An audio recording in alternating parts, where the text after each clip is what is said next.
Saksi mata, Dula Piris, mengungkapkan kebakaran hebat yang melanda kawasan permukiman dan kios pedagang di Kota Bula, Kabupaten Seram Bagian Timur, SBT, Kamis, 8 Januari 2026, malam, diduga berasal dari salah satu kamar kos. Melihat kobaran api terus membesar, Dula bersama warga sekitar sempat melakukan pemadaman awal menggunakan air dari sumur. Namun upaya tersebut tidak berhasil karena api cepat menyebar. Kapolres Seram Bagian Timur, AKBP Al-Hajat mengatakan 2 unit mobil pemadam kebakaran milik Pemda SBT dan PT Citik Seram Energi Seram Ltd dikerahkan ke lokasi kejadian. Personel Polres SBT juga turut membantu pemadaman sekaligus melakukan pengamanan. Kami bersama warga dan petugas pemadam kebakaran berupaya maksimal agar api tidak meluas. Api berhasil dipadamkan sekitar pukul 1 WIB, ujar AKBP Al-Hajat. Meski sumber api diduga berasal dari kamar kos, AKBP Al-Hajat menegaskan penyebab pasti kebakaran masih dalam penyelidikan.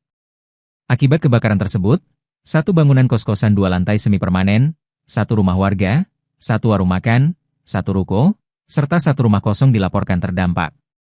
Tidak ada korban jiwa dalam peristiwa ini, namun kerugian material diperkirakan cukup besar. Polisi juga telah memasang garis polisi untuk mencegah aksi pencurian di lokasi kejadian.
Ember saja ini banyaknya orang.